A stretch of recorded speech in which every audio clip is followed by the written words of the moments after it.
रामनगरी में चल रहे विकास कार्यों के मद्देनजर मठ मंदिर और गृहस्थ आश्रमों की जमीन लिए जाने के बाद आक्रोशित संतों को मनाने पहुंचा जिला प्रशासन ने रामकथा संग्रहालय में किया संत समाज के साथ बैठक। सभी प्रमुख मठ मंदिरों के संत और महंत बैठक में हुए शामिल। रामनगरी के अधिकांश क्षेत्र को डूब क्षेत्र नजूल के नाम पर रामनगरी के मठ मंदिर आश्रम और गृहस्थों को नोटिस दिए जाने के बाद आक्रोशित हुए थे संत समाज गृहस्थ। राम मंदिर ट्रस्ट के अध्यक्ष महंत नृत्य गोपाल दास के आवास पर बैठक कर संतों ने कल दिया था आंदोलन की चेतावनी। मुख्यमंत्री के करीबी कई संत विरोध में थे शामिल। संतों के आक्रोश के बाद जिलाधिकारी ने संतों के साथ की बैठक। जिलाधिकारी अयोध्या नीतीश कुमार ने कहा, राम पथ, भक्ति पथ और जन्मभूमि पथ पर जो भी जमीन ली गई है वार्ता के बाद ही संतुष्ट करके ही गई है। विकास कार्यों से संतों को कराया गया है अवगत। संतों की शिकायत पर एक टीम बनाकर किया जाएगा सर्वेक्षण। संतों को संतुष्ट करते हुए किया जाएगा विधि सम्मत कार्यवाही।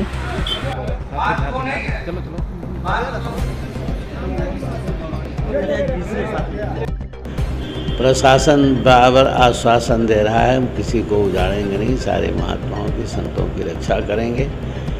प्रशासन का कहना है इतना जरूर है, जो बड़े बड़े ज़मींदार लोग हैं जो 1000 बीघा या इतना, उनकी हम वो नहीं दे सकते, बाकी सब अच्छा है। लेकिन जो मांगे रही हैं जिनको लेकर, क्या प्रशासन उसको फ्री होल्ड करने की या नजर कोई बात है? हम केवल इसलिए आए थे यहाँ पर कि ये जितनी भी ज़मीनें हैं जिन्हें दरिया बुर्द घोषित किया गया, कहा जा रहा है सरजू की ज़मीन है। सरजू की धारा जहाँ बह रही है वो भी किसी न किसी भूमिधर की मालिकाना है, वो भी उनकी ज़मीन है। सरजू आज अयोध्या में है, कल गोंडा में चली गई, तो इसका मतलब थोड़ी है कि सारी ज़मीन दरिया बुर्द घोषित कर दी जाएगी। और दूसरी बात यह है कि इन महात्माओं ने ज़मीन खरीदी है, जिस किसी से खरीदी है वो सरकारी अभिलेखों में दर्ज था तब खरीदा है, ऐसे तो खरीदा नहीं है। शुल्क दिया है, नक्शा बनवाया, शुल्क दिया है, इसलिए ये गलती तो सरकार की है। तो सरकार की गलती है तो दंड भुगते बेचारे गरीब लोग, नहीं, ऐसा नहीं होना चाहिए। ये दरिया बुर्द इत्यादि सब खत्म करना चाहिए।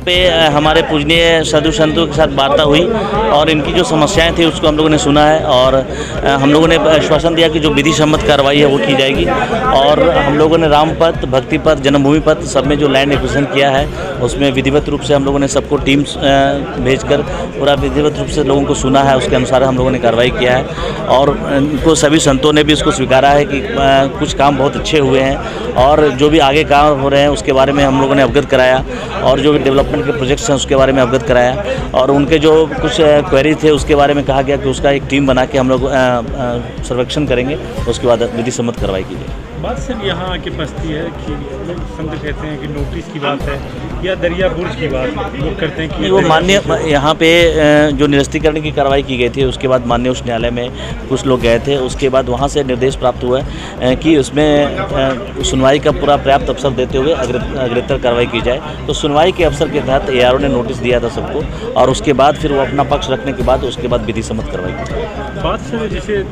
दरिया बुर्ज की अगर बात की जाए, तालाब की ज़मीनों की बात की जाए या नजूल की बात, तो क्या अड़चने आती हैं? नहीं, सबके लिए अलग अलग रूल्स हैं। अगर नजूल की लैंड है, अगर आपने 30 ईयर्स के 3 बार पट्टा हो सकता है, अगर फ्री होल्ड करा लिया तो व्यक्तिगत हो जाती है। अगर उसने फ्री होल्ड नहीं कराया है 30 ईयर्स का और 3 बार अगर 90 ईयर्स की सीमा बीत चुकी है तो गवर्नमेंट की लैंड मानी जाती है। उसके बहुत सारे ये हैं और उसकी पॉलिसी है, उसके पॉलिसी के तहत कार्रवाई की जाती है, क्योंकि शासन और जो भी प्रक्रिया है उसके तहत कार्रवाई की जाती है, विधि सम्मत कार्रवाई की जाती है। उसके तहत जो भी अगर ग्रीवांसेस किसी को होता है तो अपने बात रखता है कि किस आधार पे हम बिल्डिंग्स हमारी है, कितना पोजीशन है, कब से पोजीशन है, तो उन चीज़ों को दृष्टिगत रखते हुए कार्रवाई की जाती है।